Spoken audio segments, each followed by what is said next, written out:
Price to god. ಕ್ರಿಸ್ತೇಸು ನಾಮದಲ್ಲಿ ನಿಮ್ಮೆಲ್ಲರಿಗೂ ಶುಭವಂದನೆಗಳು. ನಾನು ಸಹೋದರ Anjaneya Timothy. Welcome to Jesus gospel mission. ಈ ವಿಡಿಯೋ ಇಷ್ಟ ಆದರೆ ಲೈಕ್ ಮಾಡಿರಿ, ಅನೇಕರಿಗೆ ಶೇರ್ ಮಾಡಿರಿ, ಕಮೆಂಟ್ ಮಾಡಿರಿ, ಸಬ್ಸ್ಕ್ರೈಬ್ ಮಾಡ್ಕೊಳ್ಳೋದನ್ನು ಮರಿಬೇಡಿ. ಈ ವಿಡಿಯೋ ನಿಮಗೆ ಅರ್ಥ ಆಗಬೇಕಂದ್ರೆ ಕೊನೆಯವರೆಗೂ ನೋಡಿ. ನನ್ನ ಮೇಲೆ ಪ್ರೀತಿ ಇದ್ದರೆ ನನಗಾಗಿ ದೇವರ ಸಹಾಯಕ್ಕಾಗಿ ಪ್ರಾರ್ಥನೆ ಮಾಡಿ. ಎಲ್ಲದಕ್ಕಿಂತ ಮೊದಲು ಈ ವಿಡಿಯೋ ನೋಡ್ಕೊಂಬರೋಣ. ಜಗತ್ತಿನಲ್ಲಿ ನಂಬರ್ 1 ಐಶ್ವರ್ಯವಂತರು ಆಶ್ರಯವನ್ನು ಕಳಕೊಂಡಿದ್ದಾರೆ. ಜಗತ್ತಿನಲ್ಲಿ ಬಿಲಿಯನಿಯರ್ಗಳು ಸರ್ವಸ್ವವನ್ನು ಕಳಕೊಂಡು ಖಾಲಿಯಾಗಿದ್ದಾರೆ. ಹಾಲಿವುಡ್ ಹೀರೋಯಿನ್ಗಳು ಜೀರೋ ಆಗಿದ್ದಾರೆ. ಬಂಗಲೆಗಳಲ್ಲಿ ವಾಸವಾಗಿದ್ದಂಥವರು ಬೀದಿಗೆ ಬಂದಿದ್ದಾರೆ. ಅರಮನೆಗಳಲ್ಲಿ ಸುಖದ ಸುಪ್ಪತ್ತಿಗೆಯಲ್ಲಿ ಮಲಗಿದ್ದವರು ಬೀದಿಯ ಅಂಗಳಗಳಲ್ಲಿ ಮಲಗಿದ್ದಾರೆ. ಸಂತೃಪ್ತಿಯಿಂದ ತಿಂದು ಕುಡಿದವರು ಇವತ್ತು ಅನ್ನ ನೀರಿಗಾಗಿ ಅಲಿತಾ ಇದ್ದಾರೆ. ದೇವರಿಲ್ಲ ಅಂತ ಅಂದವರಿಗೆ ಇವತ್ತು ಏನೂ ಇಲ್ಲ. ತಮಾಷೆ ಮಾಡೋಕ್ಕೋಗಿ ಅಮಾವಾಸ್ಯೆ ಆದ ಅಂತ ಹೇಳ್ತಾರಲ್ಲ, ಅದೇ ರೀತಿ ಇವರು ದೇವರನ್ನು ತಮಾಷೆ ಮಾಡಿ ಮಾತಾಡಿ ಸಮಸ್ಯೆ ತಂದುಕೊಂಡಿದ್ದಾರೆ. ಈಗ ಈ ವಿಡಿಯೋ ನೋಡಿ ಬರೋಣ. ದೇವರನ್ನು ಅವಮಾನಿಸಿ ಈ ಪಟ್ಟಣದಲ್ಲಿ ದೇವರಿಲ್ಲ ಅಂದವರ ಮನೆಗಳು ಸುಟ್ಟೋಗಿದ್ದಾವೆ. ಆದರೆ ಆ ಪಟ್ಟಣದಲ್ಲಿ ಒಂದೇ ಒಂದು ಮನೆ ಮಾತ್ರ ಸುಟ್ಟು ಹೋಗದೆ ಸುರಕ್ಷಿತವಾಗಿದೆ. ಇಡೀ ಪಟ್ಟಣದಲ್ಲಿರುವಂಥ ಎಲ್ಲ ಮನೆಗಳು ಸುಟ್ಟೋಗಿ ಆ ಪಟ್ಟಣದಲ್ಲಿ ಒಂದೇ ಒಂದು ಮನೆ ಉಳಿದಿದೆ ಅಂದರೆ ಸುಟ್ಟೋಗದೆ ಸ್ಥಿರವಾಗಿ ಇರುವಂಥ ಈ ಮನೆಯ ಮಾಲೀಕ ನೀತಿವಂತ ಅಂತ ತಾನೇ ಗೊತ್ತಾಗುತ್ತೆ ನಮಗೆ. ದೇವರು ನೀತಿವಂತನ ನಿವಾಸವನ್ನು ನೆಲೆಗೊಳಿಸ್ತಾನೆ. ಈ ಚಿತ್ರ ನೋಡಿದ್ರೆ ಗೊತ್ತಾಗುತ್ತೆ, ಈ ದೃಶ್ಯ ನೋಡಿದ್ರೆ ಗೊತ್ತಾಗುತ್ತೆ. ದೇವರು ತನ್ನನ್ನು ಸನ್ಮಾನಿಸಿದಂಥ ಭಕ್ತನ ಮನೆಯನ್ನ ರಕ್ಷಿಸಿದ್ದಾನೆ. ಈ ಘಟನೆ ನೋಡ್ತಾ ಇದ್ರೆ ಸತ್ಯವೇದದಲ್ಲಿ ಒಂದು ಸನ್ನಿವೇಶ ನೆನಪಾಗುತ್ತೆ. ಅದು ಯಾವ ಸನ್ನಿವೇಶ?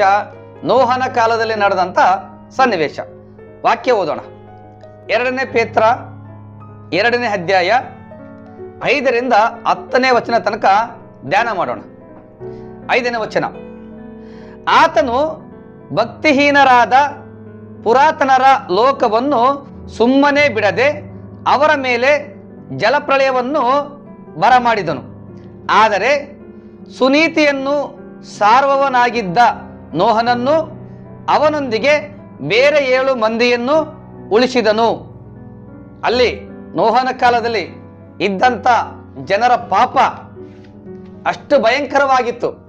ಅದಕ್ಕೆ ದೇವರು ಜಲಪ್ರಳಯ ಬರಮಾಡಿ ಆ ಕಾಲದ ಎಲ್ಲ ಜನರನ್ನು, ಅವರ ಸೊತ್ತನ್ನು, ಪ್ರಾಣಿ ಪಕ್ಷಿಗಳೆಲ್ಲವನ್ನು ದೇವರು ಜಲಪ್ರಳಯ ಬರಮಾಡಿ ನಾಶ ಮಾಡಿದ. ನೋಹನ ಕುಟುಂಬವನ್ನ ಕಾಪಾಡಿದ. ನಾವೇ ಮಾಡಿಕೊ ನೋಹ, ನೀನು ನಾವೆಯಲ್ಲಿ ಸೇರು, ಜಲಪ್ರಳಯ ಬರಮಾಡ್ತೆ ಅಂತ ಹೇಳಿದ್ದ. ಯಾರು? ದೇವರು ನೋಹನಿಗೆ. ನೋಹ ನಾವೆಯನ್ನ ಕಟ್ಟಿ ತನ್ನ ಪ್ರಾಣವನ್ನ ಅದರಲ್ಲಿ ಸೇರಿ ತನ್ನ ಪ್ರಾಣವನ್ನ ಉಳಿಸ್ಕೊಂಡ. ದೇವರು ನೋಹನ ಕುಟುಂಬ ಒಂದೇ ಕಾಪಾಡಿದ್ದಾನೆ ಆ ಕಾಲದಲ್ಲಿ. ಇವತ್ತು ಲಾಸ್ ಏಂಜಲೀಸು, ಸ್ಯಾನ್ ಫರ್ನಾಂಡೋ ಪಟ್ಟಣಗಳನ್ನ ನೋಡ್ತಾ ಇದ್ರೆ ಎಲ್ಲ ಮನೆಗಳು ಸುಟ್ಟೋಗಿವೆ. ಒಂದು ಮನೆ ಮಾತ್ರ ಸುಟ್ಟೋಗಿಲ್ಲ. ಸುತ್ತ ಇರ್ತಕ್ಕಂಥ ಮನೆಗಳು ಸುಟ್ಟು ಬೂದಿ ಆಗಿದ್ದಾವೆ. ಈ ಮನುಷ್ಯನ ಮನೆ ಸುಟ್ಟಿಲ್ಲ ಅಂದ್ರೆ ಈ ಮನುಷ್ಯ ನೀತಿವಂತ ಅಂತಾನೆ ಗೊತ್ತಾಗುತ್ತೆ. ಆ ಕಾಲದಲ್ಲಿ ನೋಹನ ಕಾಲದಲ್ಲಿ ದೇವರು ಜಲಪ್ರಳಯ ಬರಮಾಡಿ ಆ ಕಾಲದವರೆಲ್ಲರನ್ನ ನಾಶ ಮಾಡಲಿಕ್ಕೆ ಏನು ಕಾರಣ? ಅವರೆಂತ ಪಾಪ ಮಾಡಿದ್ರು?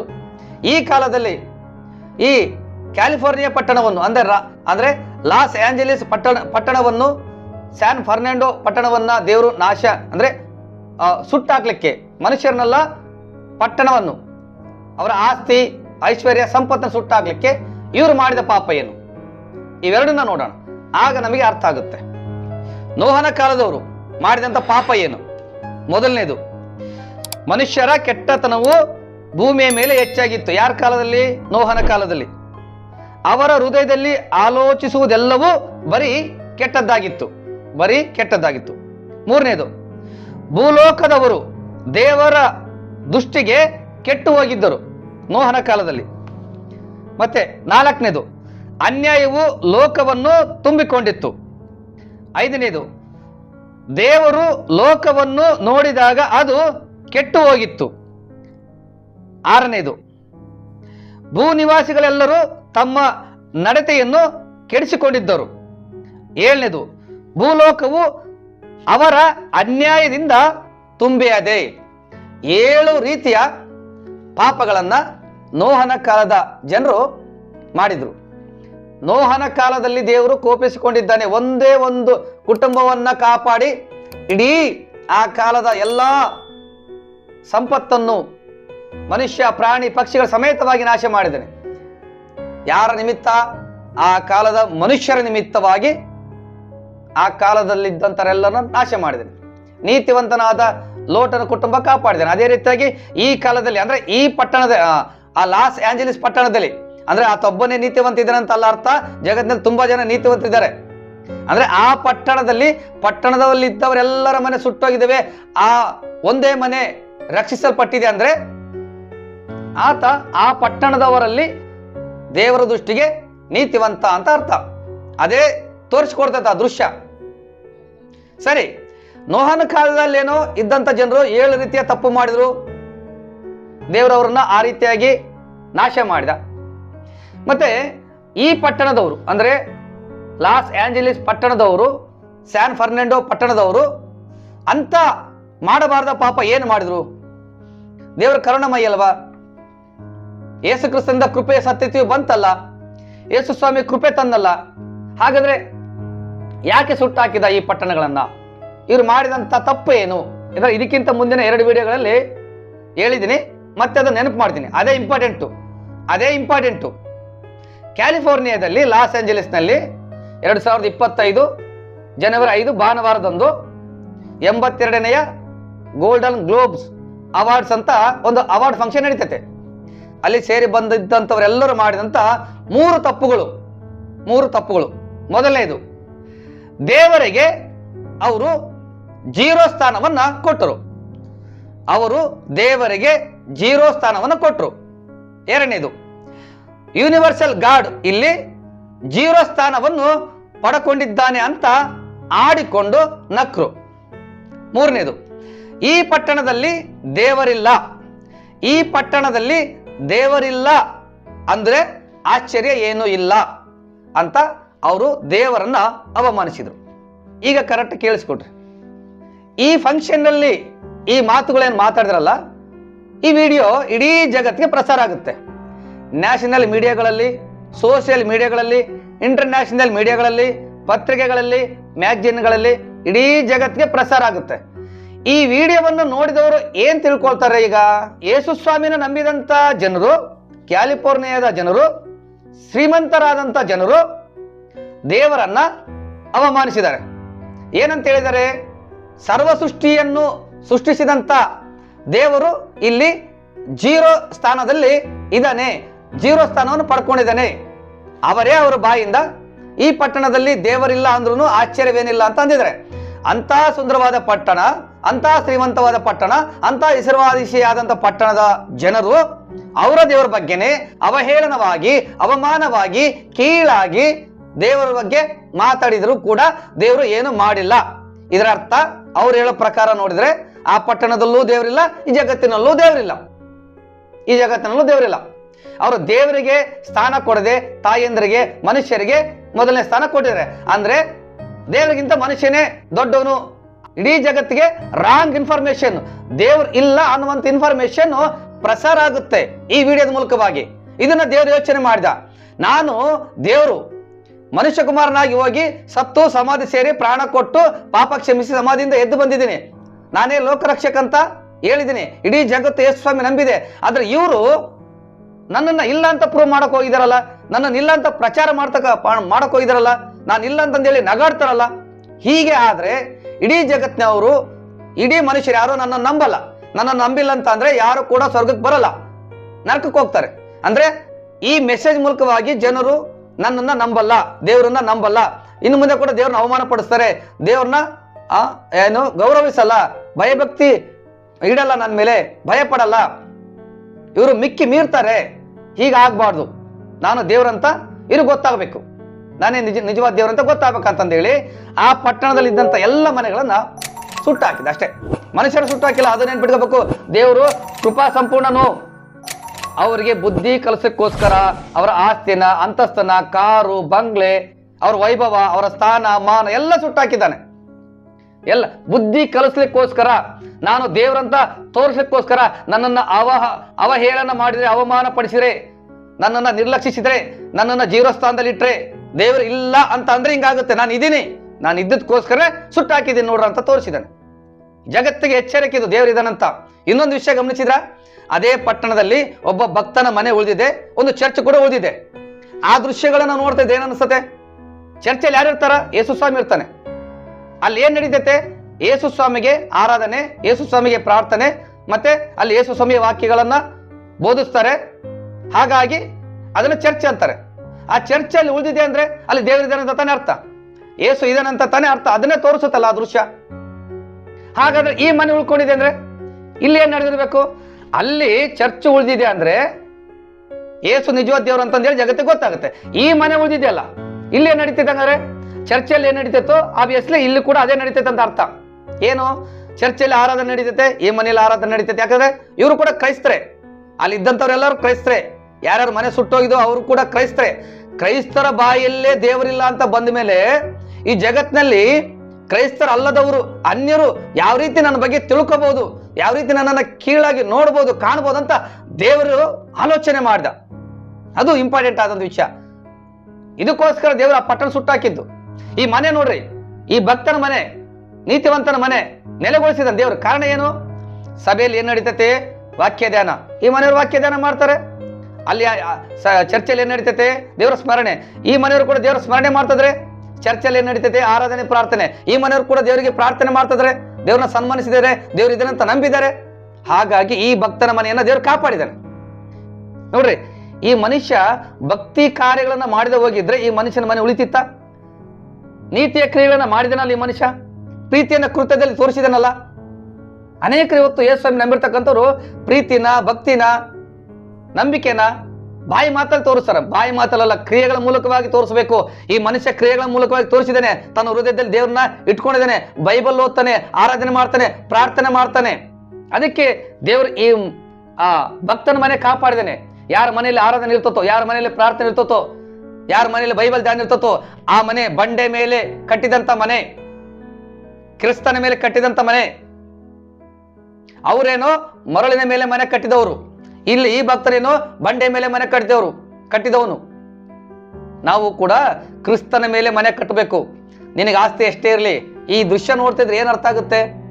ಆಸ್ತಿ ಟೆಂಪ್ರವರಿ, ಕಾರು ಟೆಂಪ್ರವರಿ, ಪದವಿ ಟೆಂಪ್ರವರಿ, ಮನೆ ಟೆಂಪ್ರವರಿ, ಸೌಂದರ್ಯ ಐಶ್ವರ್ಯ ಟೆಂಪ್ರವರಿ ಅಂತ ಅರ್ಥ ಆಗುತ್ತೆ. ಹಣ ಐತಂತಂದೇಳಿ ಗರ್ವ ಪಡಬಾರ್ದು. ಇವತ್ತಿರುತ್ತೆ, ನಾಳೆ ಹೋಗುತ್ತೆ. ಹಣ ಕೇವಲ ನಮ್ಮ ಬಳಕೆಗಾಗಿ ಅಷ್ಟೇ, ಎಚ್ಚರಿಕೆಗಾಗಿ ಅಲ್ಲ. ಅಹಂಕಾರದಿಂದ ವರ್ತಿಸೋದಕ್ಕೆ ಹಣನ ಯಾವ ಕಾರಣಕ್ಕೂ ನಾವು ಉಪಯೋಗಿಸಬಾರ್ದು. ದೇವರು ಕೊಟ್ಟಂತ ಅದು ಏನು ಆಶೀರ್ವಾದ, ಅದನ್ನು ಉಳಿಸ್ಕೋಬೇಕು, ಗರ್ವ ಪಡಬಾರ್ದು. ಇವರು ಇದನ್ನೆಲ್ಲ ಕೊಟ್ಟಿದ್, ಇವ್ರಿಗೆ ಸ್ಥಾನ ಕೊಟ್ಟಿದ್ದಾನೆ, ಇವ್ರಿಗೆ ಹಣ ಕೊಟ್ಟಿದ್ದಾನೆ, ಜ್ಞಾನ ಕೊಟ್ಟಿದ್ದಾನೆ, ನನ್ನಿಂದ ಜ್ಞಾನ ಪಡೆದು, ನನ್ನಿಂದ ಹಣ ಪಡೆದು, ನನ್ನಿಂದನೇ ಜೀವ ಪಡೆದು, ನನ್ನಿಂದನೇ ಉಳ್ಕೊಂಡು, ನನ್ನಿಂದನೇ ಇಂಥ ಸ್ಥಾನಕ್ಕೆ ಬಂದು ನನ್ನನ್ನ ಇಲ್ಲ ಅಂತ ಜಗತ್ತಿಗೆ ತೋರ್ಸಕ್ ಹೋಗಿದಾರಲ್ಲ ಇವರು. ಇದು ದೇವರು ಕೋಪಿಸ್ಕೊಂಡಿದ್ದಂದ್ರೆ ಇದನ್ನ ಗಮನಿಸಿದ, ಇದನ್ನ ನೋಡಿದ. ಅಲ್ಲಿ ಯಾವ ರೀತಿಯಾಗಿ ಅವರ ನಡತೆಯನ್ನ, ಅವರ ಮಾತುಗಳನ್ನ ನೋಹನ ಕಾಲದಲ್ಲಿ ನೋಡಿ ಅವರನ್ನ ಶಿಕ್ಷಿಸಿದ. ಆದ್ರೆ ಇವ್ರನ್ನ ಬುದ್ಧಿ ಕಲಿಸಿದ. ಇದನ್ನ ನೋಡಿ ನಾವು ಕಲಿಬೇಕು. ಆ ಭಕ್ತನ ಮನೆಯನ್ನ ನೋಡ್ರಿ, ಕಲೀರಿ, ನಾವ್ ಹೆಂಗಿರ್ಬೇಕು, ಯಾವ ರೀತಿಯಾಗಿ ಬದುಕ್ಬೇಕಂತಂದೇಳಿ. ಈಗ ಇನ್ನೊಂದು ವಿಷಯ ಗಮನಿಸೋಣ. ಅಲ್ಲಿ ಜಲಪ್ರಳಯದಲ್ಲಿ ದೇವರು ನೋಹನ ಕುಟುಂಬನ ಕಾಪಾಡಿದಾನೆ. ಇಲ್ಲಿ ಈ ಬೆಂಕಿಯ ನಾಶದಲ್ಲಿ, ಈ ಪಟ್ಟಣದಲ್ಲಿ ಈ ಭಕ್ತನ ಮನೆಯನ್ನ ದೇವರು ಕಾಪಾಡಿದಾನೆ. ಈಗ ನೋಹನಿಗೂ ಈ ಮನುಷ್ಯನಿಗೂ ಏನು ಸಂಬಂಧ ಇದೆ ನೋಡೋಣ. ಮೊದಲನೇದಾಗಿ ನೋಹನ ಕ್ಯಾರೆಕ್ಟರ್ ನೋಡೋಣ. ನೋಹನು ನೀತಿವಂತನಾಗಿದ್ದನು. ಅದಕ್ಕೆ ದೇವರು ಆ ನೋಹನ ಕುಟುಂಬನ ಕಾಪಾಡಿದನು. ಈ ವಿಷಯ ನೋಡ್ತಾ ಇದ್ರೆ ಇಲ್ಲಿ ಕೂಡ ಈ ಮನುಷ್ಯನ ಮನೆ ಒಂದೇ ಉಳಿದಿದೆ ಅಂದ್ರೆ ಈ ಮನುಷ್ಯ ಕೂಡ ದೇವರ ದೃಷ್ಟಿಗೆ ನೀತಿವಂತನಂತ ತಾನೇ ಗೊತ್ತಾಗುತ್ತೆ.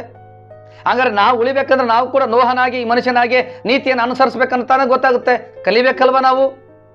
ಎರಡನೇದು, ತನ್ನ ಕಾಲದವರಲ್ಲಿ ತಪ್ಪಿಲ್ಲದವನು ಯಾರು? ನೋಹ. ಅಲ್ಲಿ ತನ್ನ ಕಾಲದವರಲ್ಲಿ ನೋಹ ತಪ್ಪಿಲ್ಲದವನಾಗಿದ್ದರಿಂದ ದೇವರು ನೋಹನ ಕುಟುಂಬ ಕಾಪಾಡಿದ. ಇಲ್ಲಿ ಈ ಪಟ್ಟಣದಲ್ಲಿ ಎಲ್ಲ ಮನೆಗಳು ಸುಟ್ಟೋಗಿದ್ದಾವೆ, ಈ ಕುಟುಂಬವನ್ನ ಅಂದ್ರೆ ಈ ಮನೆ ಕಾಪಾಡಿದ ಅಂದ್ರೆ ಈ ಪಟ್ಟಣದಲ್ಲಿ ಈ ಮನುಷ್ಯ ವಾಸವಾಗಿದ್ದು ಅದೇ ಪಟ್ಟಣದಲ್ಲಿದ್ದು ಆ ಪಟ್ಟಣದವರಲ್ಲಿ ಈ ಮನುಷ್ಯ ತಪ್ಪಿಲ್ಲದವನಾಗಿ ನಡ್ಕೊಂಡ, ಅದಕ್ಕೆ ದೇವರು ಆ ಮನೆಯನ್ನ ಸುರಕ್ಷಿತವಾಗಿ ಕಾಪಾಡಿದನಂತದನ್ನ ಅರ್ಥ. ಮೂರನೇದು, ನೋಹನು ದೇವರೊಂದಿಗೆ ಅನ್ಯೋನ್ಯವಾಗಿ ಇದ್ದನು, ಅದಕ್ಕೆ ದೇವರು ಆ ಜಲಪ್ರಳಯದಲ್ಲಿ ನೋಹನ ಕುಟುಂಬನ ಕಾಪಾಡಿದ. ಇಲ್ಲಿ ಈ ಪಟ್ಟಣದಲ್ಲಿ ಈ ಮನುಷ್ಯ ಕೂಡ ದೇವರೊಂದಿಗೆ ಅನ್ಯೋನ್ಯವಾಗಿ ಇದ್ದಿದ್ದರಿಂದನೇ ತಾನೇ ಮನೆ ಉಳಿದತ್ತೆ. ಅಲ್ಲಿ ಚರ್ಚ್ ಉಳಿದತ್ತೆ, ಇಲ್ಲಿ ಮನೆ ಉಳಿದತ್ತೆ. ಯೇಸು ಸ್ವಾಮಿ ವಾಸ ಮಾಡುವಂತ ಚರ್ಚು, ಯೇಸು ಸ್ವಾಮಿಯ ಭಕ್ತ ವಾಸ ಮಾಡುವಂತ ಮನೆ. ಇಲ್ಲಿ ದೇವರ ಆರಾಧನೆ ಇದೆ ಮನೆಯಲ್ಲಿ, ಅಲ್ಲಿಯೂ ಚರ್ಚಲ್ಲೂ ದೇವರ ಆರಾಧನೆ ಇದೆ. ದೇವರು ಜೀವಂತವಾಗಿದ್ದಾನೆ, ಜೀವವುಳ್ಳ ದೇವರು, ಸಜೀವ ದೇವರು, ಮಾತಾಡುವ ದೇವರು, ಕೇಳಿಸಿಕೊಳ್ಳುವ ದೇವರು, ನೋಡುವ ದೇವರು. ನೋಡದೇ ಇರ್ತಕ್ಕಂಥ ದೇವರುಗಳಲ್ಲ, ಮಾತಾಡದೇ ಇರ್ತಕ್ಕಂಥ ದೇವರಲ್ಲ. ಅದೇಂಗಾಗುತ್ತೆ? ದೇವರು ಜೀವವುಳ್ಳಾತ, ಮಾತಾಡ್ತಾನೆ. ದೇವರಿಗೆ ಜೀವ ಇರುತ್ತೆ. ಯಾವ ದೇವರು ಮಾತಾಡ್ತಾನೋ ಆತನೇ ದೇವರು. ನಾಲ್ಕನೇದು, ನೋಹನಿಗೆ ದೇವರ ದಯವು ದೊರಕಿತು. ವಾವ್! ಜಲಪ್ರಳಯದಲ್ಲಿ ನೋಹನ ಕುಟುಂಬದ ಒಬ್ಬನಿಗೆ ದೇವರ ದಯೆ ದೊರಕಿತು. ಇಲ್ಲಿ ಈ ಪಟ್ಟಣದಲ್ಲಿ ಪಟ್ಟಣ ಎಲ್ಲ ಸುಟ್ಟು ನಾಶ ಆದ್ರೂ ಈ ಮನುಷ್ಯನಿಗೆ ಮಾತ್ರ ದೇವರ ದಯವು ದೊರಕಿದೆ. ನೋಡ್ರಿ, ದೇವರ ದಯೆ ಪಡ್ಕೋಬೇಕು, ದೇವರ ದಯೆ ಪಡ್ಕೋಬೇಕು. ಮರಿಯಳಿಗೆ ದೇವರ ದಯೆ ದೊರಕಿತ್ತು, ದಾನಿಯೇಲನಿಗೆ ದೇವರ ದಯೆ ದೊರಕಿತ್ತು, ನೆಹೆಮೀಯನಿಗೆ ದೇವರ ದಯೆ ದೊರಕಿತ್ತು. ನಮಗೂ ದೇವರ ದಯೆ ದೊರಕಿದೆ, ಅದಕ್ಕೆ ನಾವು ಯೇಸು ಸ್ವಾಮಿ ನಂಬಿರೋದು. ಈ ಮನುಷ್ಯ ದೇವರ ದಯೆ ಹೊಂದಿದ್ರಿಂದನೇ, ಪಡ್ಕೊಂಡಿದ್ರಿಂದನೇ ಇವತ್ತು ಈ ಮನುಷ್ಯನ ಮನೆ ಸುಟ್ಟೋಗದ ಹಾಗೆ ಸುರಕ್ಷಿತವಾಗಿದೆ. ಮುಂದಕ್ಕೆ ಹೋಗೋಣ. 2 ಪೇತ್ರ 2ನೇ ಅಧ್ಯಾಯ 6ನೇ ವಚನ. ಆತನು ಸೊದೋಮ ಗೊಮೊರ ಪಟ್ಟಣಗಳನ್ನು ಸುಟ್ಟು ಬೂದಿ ಮಾಡಿ ಮುಂದೆ ಭಕ್ತಿಹೀನರಾಗಿ ಬದುಕುವವರ ಗತಿ ಇಂಥದ್ದೆಂದು ಸೂಚಿಸುವುದಕ್ಕಾಗಿ ಅವುಗಳಿಗೆ ನಾಶನವನ್ನು ವಿಧಿಸಿದನು. ನಿಜವಾಗ್ಲೂ ಹೇಳ್ತೇನೆ ಕೇಳ್ರಿ, ಇವರು ಬೈಬಲ್ ಓದಿದ್ರೆ ಈ ವಾಕ್ಯಗಳನ್ನ ಅರ್ಥ ಮಾಡ್ಕೋತಿದ್ರು, ದೇವರನ್ನ ಅವಮಾನ ಪಡಿಸ್ತಿದ್ದಿಲ್ಲ. ಬೈಬಲ್ ಅಲ್ಲಿ ಸುಮಾರು ವಾಕ್ಯಗಳಿದಾವೆ. ದೇವರನ್ನ ತಿರಸ್ಕರಿಸಬೇಡ್ರಿ, ಮುಂದೆ ಹೇಳ್ತೀನಿ, ದೇವರನ್ನ ಅವಮಾನ ಪಡಿಸಬೇಡ್ರಿ ಅಂತಂದೇಳಿ ಸುಮಾರು ವಾಕ್ಯಗಳಿದಾವೆ ಬೈಬಲ್ನಲ್ಲಿ. ಇವರು ಬೈಬಲ್ ಓದಿದ್ರೆ ನಿಜವಾಗ್ಲೂ ಇವ್ರಿಗೆ ಎಚ್ಚರಿಕೆ ಬರ್ತಾ ಇತ್ತು. ಇವತ್ತು ನೀವಾದ್ರೂ ಬೈಬಲ್ ಓದ್ರಿ, ಎಚ್ಚೆತ್ತುಕೊಳ್ಳಿ. ಬೈಬಲ್ ಓದಿಲ್ಲ ಅಂತಂದ್ರೆ ದೇವರಿಗೆ ಅಗೌರವ ತೋರಿಸಿದ್ರಿ ಅಂತ ಅರ್ಥ. ದೇವರು ವಾಕ್ಯವಾಗಿದ್ದಾನೆ, ವಾಕ್ಯವನ್ನು ಅರಾವತಾರ ವ್ಯಕ್ತಿ ಭೂಮಿಗೆ ಬಂತು. ದೇವರು ವಾಕ್ಯವೇ ದೇವರು. ಆ ವಾಕ್ಯನೇ ಓದಿಲ್ಲ ಅಂತಂದ್ರೆ ಮತ್ತೆ ನೀನು ದೇವರು ನಂಬಿ ಏನು ಲಾಭ? ಏನು ನಿಮಗೆ? ನಾವು ಬೈಬಲ್ ಓದಬೇಕು. ಯಾವ ಮನೆಯಲ್ಲಿ ಪ್ರತಿದಿನ ಬೈಬಲ್ ಓದ್ತಾರೋ, ಯಾರು ಪ್ರತಿದಿನ ಬೈಬಲ್ ಓದ್ತಾರೋ ದೇವರು ಅವ್ರನ್ನ ಸುರಕ್ಷಿತವಾಗಿ ಕಾಪಾಡ್ತಾನೆ. ಈ ಮನುಷ್ಯನ ಕುಟುಂಬ ಕಾಪಾಡ್ದಂಗೆ, ನೋಹನ ಕುಟುಂಬನ ಕಾಪಾಡ್ದಂಗೆ, ದಾನಿಯೇಲನ ಸಿಂಹಗಳ ಗವಿಯಿಂದ ಕಾಪಾಡ್ದಂಗೆ ಕಾಪಾಡ್ತಾನೆ, ಲೋಟನನ್ನ ಸೊದೋಮ್ ಗೊಮೋರದಿಂದ ಕಾಪಾಡ್ತಾನೆ. ಆ ಪಟ್ಟಣದಲ್ಲಿ ಒಂದು ಮನೆ ಸುಟ್ಟೋಗಿದೆ. ಆ ಮನೆ ಸುಟ್ಟೋದ್ರೂ ಆ ಮನೆಯಲ್ಲಿ ಒಂದು ಬೈಬಲ್ ಇದೆ, ಆ ಬೈಬಲ್ ಸುಟ್ಟೋಗಿಲ್ಲ. ಇವಾಗ ಹೇಳ್ರಿ, ನಿಜವಾದ ದೇವ್ರು ಯೇಸು ಸ್ವಾಮಿ ಅಲ್ವಾ? ಚರ್ಚ್ ಸುಟ್ಟೋಗಿಲ್ಲ, ಬೈಬಲ್ ಸುಟ್ಟೋಗಿಲ್ಲ, ಮತ್ತೆ ಇದರ ಅರ್ಥ ಏನು? ನಿಜವಾದ ದೇವ್ರು ಯೇಸು ಅಂತಾನೆ. ಮುಂದಕ್ಕೆ ಹೋಗೋಣ. 6ನೇ ವಚನ ಮತ್ತೊಂದ್ಸರಿ ಓದೋಣ. ಆತನು ಸೊದೋಮ ಗೊಮೊರ ಪಟ್ಟಣಗಳನ್ನು ಸುಟ್ಟು ಬೂದಿ ಮಾಡಿ. ಸೊದೋಮ ಗೊಮೊರ ಪಟ್ಟಣಗಳಲ್ಲಿ ಮನುಷ್ಯರನ್ನು ಸುಟ್ಟಾಕಿದ್ದಾನೆ. ಇಡೀ ಪಟ್ಟಣ 2 ಪಟ್ಟಣ ಸುಟ್ಟಾಕಿದ್ದಾನೆ. ಲೋಟನನ್ನು ಮಾತ್ರ ಹೊರಗೆ ತಂದಿದ್ದಾನೆ. ಯಾಕೆ ಆ ಥರ ಮಾಡಿದ? ಮುಂದಿನ ಪೀಳಿಗೆ ಜನರು, ಈ ಲೋಕದ ಜನರು ಭಕ್ತಿಹೀನರಾಗಿ ನಡ್ಕೋಬಾರ್ದು. ಭಕ್ತಿಹೀನರಾಗಿ ನಡ್ಕೊಂಡ್ರೆ ಈ ರೀತಿ ಶಿಕ್ಷೆ ಕೊಡ್ತೀರಿ ಅಂತ ಬೈಬಲ್ ಅಲ್ಲಿ ಬರೆದಿಟ್ಟಿದ್ದಾನೆ ದೇವರು. ಇವ್ರು ಓದಿದ್ರೆ ಗೊತ್ತಾಗ್ತಿತ್ತು. ಇವರು ಭಕ್ತಿಹೀನವಾಗಿ ಮಾತಾಡಿದ್ರು ತಾನೇ ಹಿಂಗಾಗಿದ್ದು. ಇವರ ಮಾತುಗಳು ಭಕ್ತಿಹೀನತೆಯ ಮಾತುಗಳು. ಇವರು ಭಕ್ತಿಹೀನರಾಗಿ ವರ್ತಿಸಿದ್ರು, ಭಕ್ತಿಹೀನರಾಗಿ ನಡ್ಕೊಂಡ್ರು. ಅದಕ್ಕೆ ದೇವರು ಅವರ ಆಸ್ತಿಯನ್ನು ತೆಗೆದ, ಪ್ರಾಣ ತೆಗೆದಿಲ್ಲ. ಎಷ್ಟೋ 27 ಜನ ಏನೋ ಸತ್ತೋಗಿದಾರಂತೆ. ದೇವರು ಅವ್ರನ್ನ ಯಾವುದಕ್ಕೋಸ್ಕರ ಸಾಯಿಸಿದನೋ ಅಥವಾ ಅವ್ರ ಕಾಲಮಾನ ಅಲ್ಲಿಗೆ ಇತ್ತೋ ಏನೋ ಗೊತ್ತಿಲ್ಲ, ಅವ್ರು ಸತ್ತೋಗಿದ್ದಾರೆ. ನಾನು ಅದ್ರ ಬಗ್ಗೆ ಮಾತಾಡ್ತಿಲ್ಲ. ದೇವರು ಅವರ ಆತ್ಮಕ್ಕೆ ಶಾಂತಿ ಕೊಡ್ಲಿ, ಕರ್ತನ ತಿರುಗಿ ಬರುವಾಗ ಅವ್ರನ್ನ ಜ್ಞಾಪಕ ಮಾಡಿಕೊಳ್ಳಿ. ನಾನು ಅವ್ರಿಗೋಸ್ಕರ ಪ್ರಾರ್ಥನೆ ಮಾಡ್ತೀನಿ, ಇವ್ರಿಗೋಸ್ಕರ ಕೂಡ ಪ್ರಾರ್ಥನೆ ಮಾಡ್ತೀನಿ. ಇವ್ರಿಗೋಸ್ಕರ ಕೂಡ ನಾವೆಲ್ಲ ಪ್ರಾರ್ಥನೆ ಮಾಡಬೇಕು. ದೇವರು ಬುದ್ಧಿ ಕಲಿಸಿದ್ದಾನೆ, ಎಚ್ಚರಿಸಿದ್ದಾನೆ. ಕೇವಲ ಅಮೆರಿಕಕ್ಕೆ ಮಾತ್ರ ಅಲ್ಲ, ಇಡೀ ಜಗತ್ತಿಗೆ ನನಗೆ ಅಗೌರವ ತೋರಿಸ್ಬೇಡ್ರಿ, ನಾನು ದೇವರನ್ನು ತೋರಿಸ್ಕೊಟ್ಟಿದ್ದೇನೆ.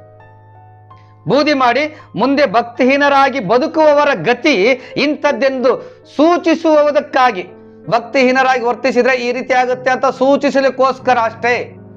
ಇದು ಜಸ್ಟ್ ಎಚ್ಚರಿಕೆ, ಜಾಗೃತಿ ಮೂಡಿಸ್ಲಿಕ್ಕೆ, ಸೂಚಿಸಲಿಕ್ಕೆ.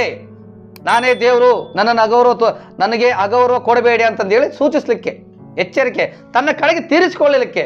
ಇವತ್ತು ನೋಡ್ರಿ, ಇವತ್ತು ಆ ಪಟ್ಟಣದಲ್ಲಿ ಎಲ್ಲ ಹೋಗಿ ಆ ಮನೆಗಳಿಗೆ ಹೋಗಿ ಆ ಬೂದಿ ಆಗಿರ್ತಕ್ಕಂಥ ವಸ್ತು ಹಿಡ್ಕೊಂಡು ಕಣ್ಣಿಗೆ ಹೊತ್ಕೊಂಡು ಕಣ್ಣಿಗೆ ಹಿಡ್ತಿದ್ದಾರೆ, ಪ್ರಾರ್ಥನೆ ಮಾಡ್ತಿದ್ದಾರೆ, ಪಶ್ಚಾತ್ತಾಪ ಪಡ್ತಿದ್ದಾರೆ. ಇವ್ರಿಗೆ ಹಣ ಪರ್ಮನೆಂಟ್ ಅಲ್ಲ ಅಂತ ಗೊತ್ತಾಗಿದೆ. ಹಣ ದೇವರಲ್ಲ, ಸ್ಥಾನಮಾನ ದೇವರಲ್ಲ, ದೊಡ್ಡ ಸ್ಥಿತಿ ದೇವರಂತ ತಿಳ್ಕೊಂಡಿದ್ದಾರೆ. ಇದನ್ನ ತಿಳಿಸ್ಬೇಕು, ಮನವರಿಕೆ ಮಾಡ್ಬೇಕಾಗಿತ್ತು ದೇವರು ಅವರಿಗೆ. ಅಷ್ಟೇ. ಮುಂದಕ್ಕೆ ಹೋಗೋಣ. ಆದರೆ ಆ ಅಧರ್ಮಿಗಳ ನಾಚಿಕೆಗೆಟ್ಟ ನಡತೆಗೆ, ನೋಹನ ಕಾಲದಲ್ಲಿ ಕೂಡ ನಾಚಿಕೆಗೆಟ್ಟ ಕೆಲಸಗಳು ಮಾಡ್ತಾ ಇದ್ರು. ಸೊದೋಮ್ ಗೊಮೋರದವರು ಕೂಡ ನಾಚಿಕೆಗೆಟ್ಟ ಕೆಲಸಗಳನ್ನು ಮಾಡ್ತಾ ಇದ್ರು. ಇವರು ಕೂಡ ಈ ಪಟ್ಟಣದಲ್ಲಿ ಕೂಡ ಕೆಲವು ನಾಚಿಕೆ ಕೆಟ್ಟ ಕೆಲಸಗಳನ್ನು ಮಾಡ್ತಾ ಇದ್ದಾರೆ. ಎಂತ ನೀಚಾದ ಕೆಲಸ ಮಾಡ್ತಾ ಇದ್ದಾರೆ. ಪೋರ್ನೋಗ್ರಫಿ ದಂಧೆ, ಅಶ್ಲೀಲ ಚಿತ್ರಗಳ ದಂಧೆ, ಅಶ್ಲೀಲ ಚಿತ್ರಗಳನ್ನ ತೆಗೆದು ಪ್ರಸಾರ ಮಾಡ್ತಾರೆ ಜಗತ್ತಿಗೆ. ಆ ಪಿಕ್ಚರ್ಗಳು ನಾಚಿಕೆಗೆಟ್ಟ ಪಿಕ್ಚರ್ಗಳು, ಸಿನಿಮಾಗಳು ತೆಗಿತಾರೆ. ಅಂತರ ಮನೆಗಳೆಲ್ಲ ಸುಟ್ಟೋಗಿದೆ, ಭಸ್ಮ ಆಗಿದ್ದಾವೆ. ನಾಚಿಕೆಗೆಟ್ಟ ನಡತೆಗೆ ವೇದನೆಗೊಂಡಿದ್ದ ನೀತಿವಂತನಾದ ಲೋಟನನ್ನು ತಪ್ಪಿಸಿದನು. ಇಲ್ಲಿ ಕೂಡ ನೋಡ್ರಿ, ನೀತಿವಂತನಾದ ಮನೆಯನ್ನ ದೇವರು ಕಾಪಾಡಿದ್ದಾನೆ. ನಾವು ಕೂಡ ನೀತಿವಂತರಾದ್ರೆ ಏನೇ ಕೇಳಿ ಬಂದು ದೇವ್ರು ನಮ್ಮನ್ನ ಕಾಪಾಡ್ತಾನೆ. ಇಡೀ ಪಟ್ಟಣ ಸುಟ್ಟು ಹಾಕಿದ್ದಾನೆ, ಮನೆ ಉಳಿದಿದೆ. ನಿಮಗೆ ಇನ್ನೊಂದು ಕಥೆ ಹೇಳ್ತೀನಿ, ಗಮನಿಸಿ. ಸತ್ಯವೇದಲ್ಲಿರ್ತಕ್ಕಂಥ ಘಟನೆ ಹೇಳ್ತೀನಿ. ಶದ್ರಕ್, ಮೇಷಕ್, ಅಬೇದ್ನೆಗೋ ಅವ್ರನ್ನ ಯಾರು ನೆಬೂಕದ್ನೆಚ್ಚರ ಬೆಂಕಿಯಲ್ಲಿ ಹಾಕಿಸ್ತಾನೆ. ಯಾಕೆ? ಕಾರಣ, ನೆಬೂಕದ್ನೆಚ್ಚರನ ವಿಗ್ರಹಕ್ಕೆ ನಮಸ್ಕಾರ ಮಾಡು ಅಂತ ಹೇಳಿದ್ರೆ ಅವ್ರು ನಮಸ್ಕಾರ ಮಾಡಲ್ಲ. ಜೀವ ಸ್ವರೂಪನಾದ ಯೇಸುವೆ ಒಬ್ಬನೇ ದೇವರು, ನಾವು ದೇವರಿಗೊಂದೇ ನಮಸ್ಕಾರ ಮಾಡುದು, ನೀನು ನಿಲ್ಲಿಸಿದ ಪ್ರತಿಮೆಗೆ ವಿಗ್ರಹಕ್ಕೆ ನಮಸ್ಕಾರ ಮಾಡಲ್ಲ ಅಂತಂದ್ರು. ಸಾಯಕ್ಕೂ ರೆಡಿ ಅಂತಂದ್ರು. ಅವ್ರನ್ನ ಎತ್ತಿ ಬೆಂಕಿಯಲ್ಲಿ ಹಾಕಿದ್ರು. ಬೆಂಕಿಯಲ್ಲಿ ಹಾಕಿದಾಗ ಏನಾಯ್ತು? ಯೇಸು ಸ್ವಾಮಿ ಬೆಂಕಿಯಲ್ಲಿ ಇಳಿದು ಬಂದ. ಅವ್ರು ಸುಟ್ಟೋಗ್ಲಿಲ್ಲ. ಅವ್ರನ್ನ ಬೆಂಕಿಯಲ್ಲಿ ಹಾಕಿದವ್ರು ಸುಟ್ಟೋದ್ರು, ಅವ್ರು ಸುಟ್ಟೋಗಿಲ್ಲ. ನೀತಿವಂತರನ್ನ ದೇವ್ರು ಕಾಪಾಡ್ತಾನೆ, ಬೆಂಕಿಯಿಂದನೂ ಕಾಪಾಡ್ತಾನೆ, ಸಿಂಹದ ಬಾಯಿಂದನೂ ಕಾಪಾಡ್ತಾನೆ, ಜಲಪ್ರಳಯದಿಂದನೂ ಕಾಪಾಡ್ತಾನೆ, ಕೇಡಿನಿಂದ ಕಾಪಾಡ್ತಾನೆ. ನಾವು ದೇವರಿಗೆ ಗೌರವ ಕೊಡಬೇಕು, ಅದು ಬಹಳ ಇಂಪಾರ್ಟೆಂಟು. ಸನ್ಮಾನಿಸಬೇಕು, ಅವಮಾನಿಸಬಾರ್ದು. ಇನ್ನೊಂದು, ಈ ಶದ್ರಕ್, ಮೇಷಕ್, ಅಬೇದ್ನೆಗೋನ್ನ ದೇವರು ಕಾಪಾಡ್ತಾನೆ. ಆದ್ರೆ ಇನ್ನ ಇಬ್ಬರಿದ್ದಾರೆ. ಯೆರೆಮೀಯನ ಪ್ರವಾದನ ಗ್ರಂಥ 29ನೇ ಅಧ್ಯಾಯದಲ್ಲಿ ನೋಡ್ರಿ, ಇಬ್ಬರು ವ್ಯಕ್ತಿಗಳು ಬರ್ತಾರೆ, ಚಿದ್ಕೀಯ, ಅಹಾಬ್ ಅಂತ. ಅವ್ರನ್ನ ಇದೇ ನೆಬೂಕದ್ನೆಚ್ಚರ ಸುಟ್ಟಾಕ್ತಾನೆ. ದೇವರು ಹೇಳ್ತಾನೆ ಅವ್ರು ಸುಟ್ಟಾಕಂತ.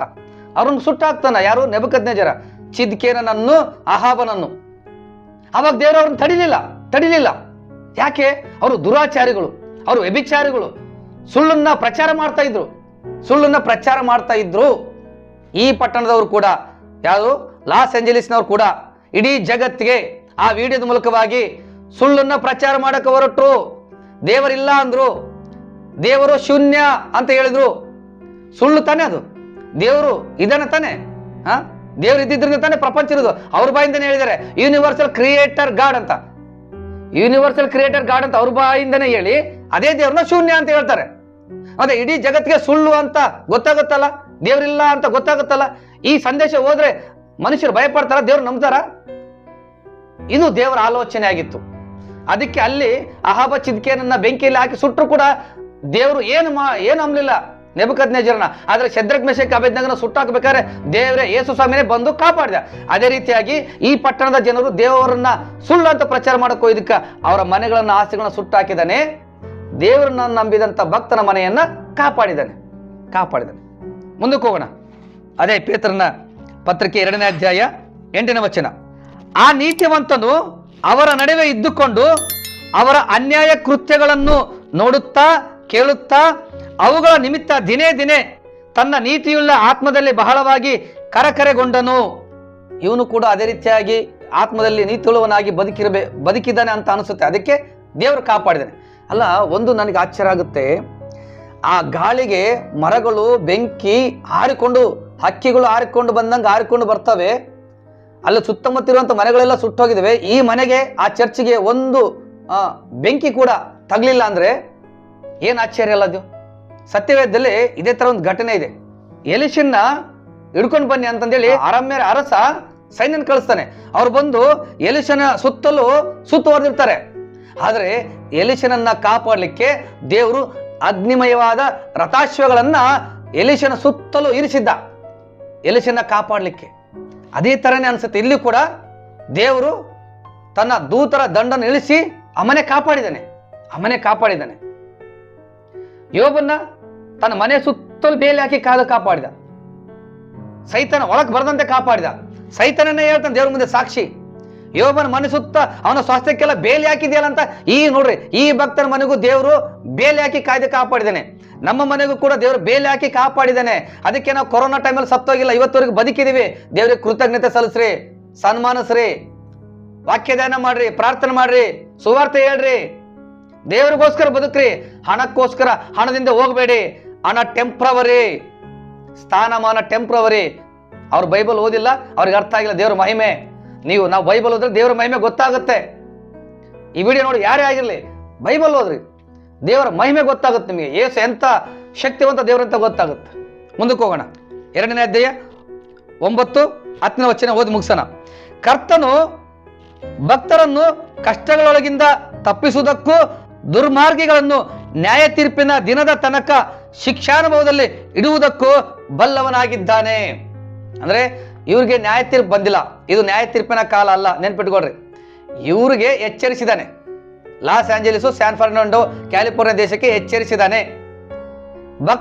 ಒಬ್ಬ ಭಕ್ತನನ್ನ ಕಷ್ಟದೊಳಗಿಂದ ರಕ್ಷಿಸಲಿಕ್ಕೂ ಶಕ್ತನಾಗಿದ್ದಾನೆ, ಬಲ್ಲವನಾಗಿದ್ದಾನೆ. ನೋಡ್ರಿ, ಕಷ್ಟಗಳೊಳಗಿಂದ ತಪ್ಪಿಸುವುದಕ್ಕೂ ಆ ಭಕ್ತನನ್ನ ಆ ಕಷ್ಟಗಳಿಂದ ತಪ್ಪಿಸಿದ್ದಾನೆ, ಬೆಂಕಿಯಿಂದ ತಪ್ಪಿಸಿದ್ದಾನೆ.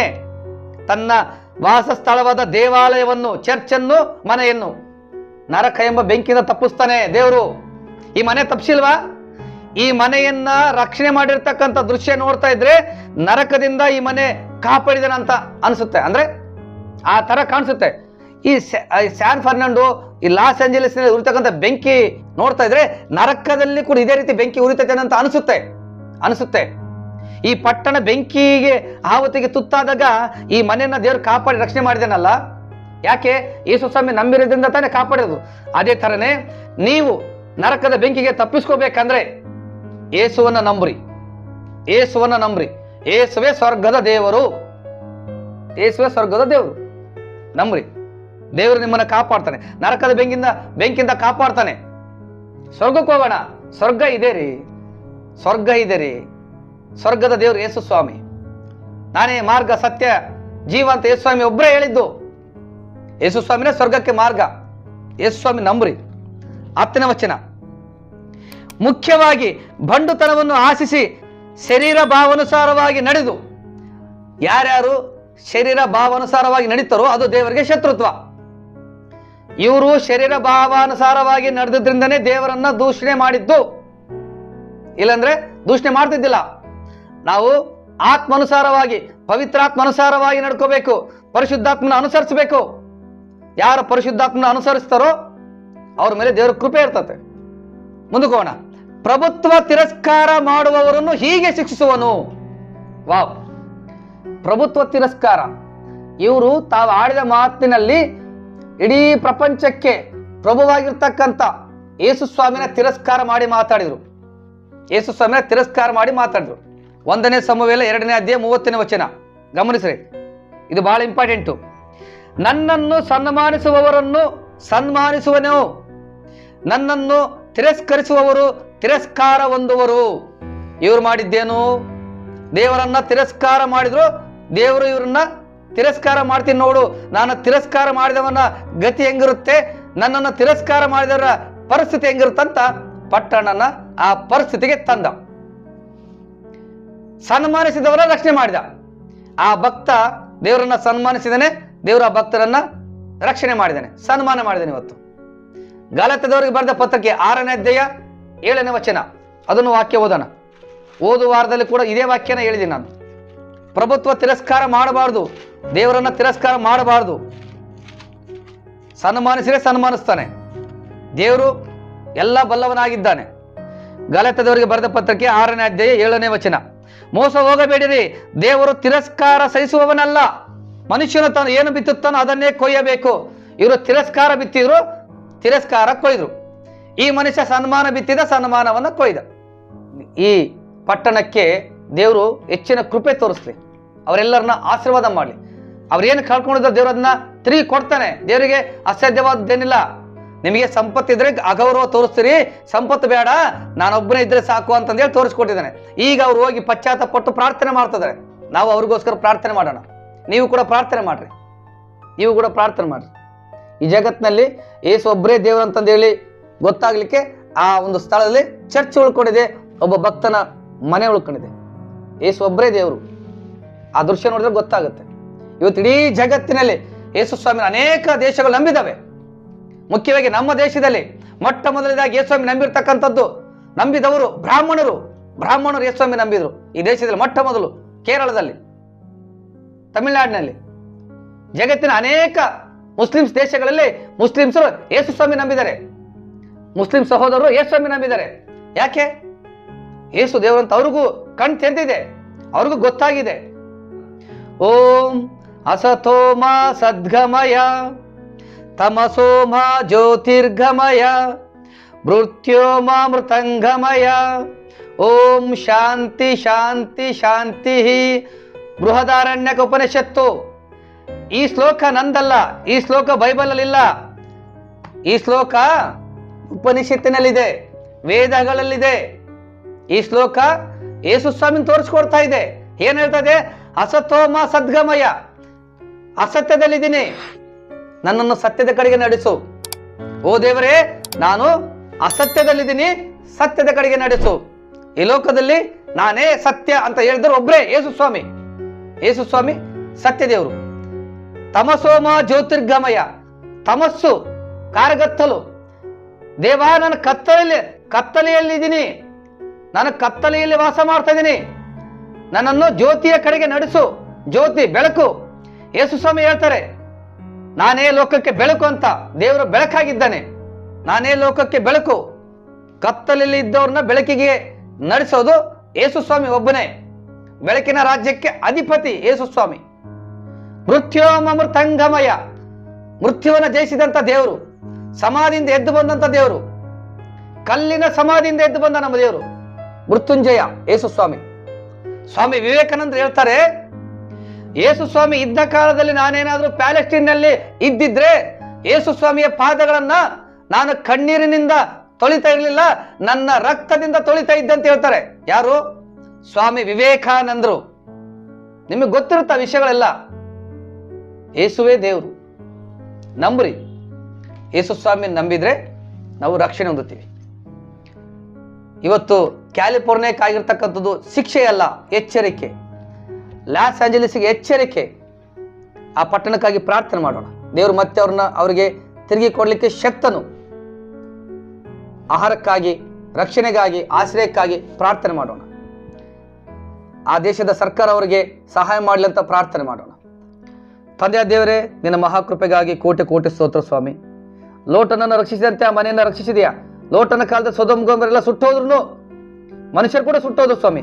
ಆದರೆ ಇಲ್ಲಿ ಮನುಷ್ಯರು ಸುಟ್ಟೋಗಿಲ್ಲ, ಕೆಲವರು ಮಾತ್ರ ಸುಟ್ಟೋಗಿದ್ರೆ ಅವ್ರನ್ನ ಜ್ಞಾಪಕ ಮಾಡ್ಕೊಂಡು ನೀನು ಬರುವಾಗ ಅವ್ರ ಆತ್ಮಕ್ಕೆ ಶಾಂತಿ ಅನುಗ್ರಹಿಸು. ಮತ್ತು ಗರ್ತನೆ ಉಳಿದಂಥ ಎಲ್ಲ ನಿನ್ನ ಭಕ್ತರ ಕೃಪೆ ತೋರಿಸು. ಆಶ್ರಯ ಕಳ್ಕೊಂಡಿದ್ದಾರೆ, ಆಶ್ರಯ ದಯಪಾಲಿಸು ಸ್ವಾಮಿ ಕರ್ತನೆ. ಆಹಾರವನ್ನು ಅನುಗ್ರಹಿಸು. ಹೃದಯದಲ್ಲಿ ಮಾತಾಡು, ಕಾರ್ಯ ಮಾಡು. ಅವರ ಕಣ್ಣೀರಿಗೆ ಮನಮರುಗು, ಪಶ್ಚಾತ್ತಾಪಕ್ಕೆ ಕ್ಷಮಾಪಣೆ ನೀಡು. ತಪ್ಪುಗಳನ್ನು, ಪಾಪಗಳನ್ನು ಒಪ್ಪಿಕೊಂಡು ಬಿಡುವವನಿಗೆ ನೀನು ಕರುಣೆ ತೋರಿಸೋ ದೇವರಲ್ವಾ? ಕರುಣೆ ತೋರಿಸು, ಆಶೀರ್ವಾದ ಮಾಡು. ಅವ್ರೇನು ಕಳ್ಕೊಂಡಿದ್ರು ಅದನ್ನು ತಿರುಗಿ ನೀನು ಕೊಡುವಾತನಾಗಿದ್ಯಾ. ಅವ್ರನ್ನ ಕ್ಷಮಿಸು ಸ್ವಾಮಿ. ಪ್ರಪಂಚಕ್ಕೆ ಎಚ್ಚರಿಕೆ ಕೊಟ್ಟದಕ್ಕಾಗಿ ಸ್ತೋತ್ರ. ನೀನು ತಿರುಗಿ ಬರುವಾಗ ಎಲ್ಲರನ್ನ ಜ್ಞಾಪಕ ಮಾಡ್ಕೊ. ಈ ವಿಡಿಯೋ ನೋಡುವಂಥ ಪ್ರತಿಯೊಬ್ಬರನ್ನ ಆಶೀರ್ವಾದ ಮಾಡು. ಅವರ ಪ್ರಾರ್ಥನೆ, ಮನೆ ವಿಜ್ಞಾಪನೆಗಳೆಲ್ಲ ನೆರವೇರಿಸು. ನನ್ನನ್ನು ಕೂಡ ಜ್ಞಾಪಕ ಮಾಡ್ಕೊ, ಆಶೀರ್ವಾದ ಮಾಡು. ಲಾಸ್ ಏಂಜಲೀಸ್, ಸ್ಯಾನ್ ಫರ್ನಾಂಡೋದವ್ರನ್ನ ಆಶೀರ್ವಾದ ಮಾಡು. ವಿಶೇಷವಾಗಿ ಅವ್ರನ್ನ ಜ್ಞಾಪಕ ಮಾಡ್ಕೊಳ್ಕರ್ತೇನೆ. ನಿನಗೆ ಮಹಿಮೆ ಉಂಟಾಗಲಿ. ಯೇಸು ಕ್ರಿಸ್ತ ನಾಮದಲ್ಲಿ ಪ್ರಾರ್ಥನೆ, ತಂದೆಯಾದ ಪರಲೋಕ ದೇವರೇ, ಆಮೇನ್. Price lord. ದೇವರು ನಿಮ್ಮನ್ನು ಆಶೀರ್ವಾದ ಮಾಡಲಿ.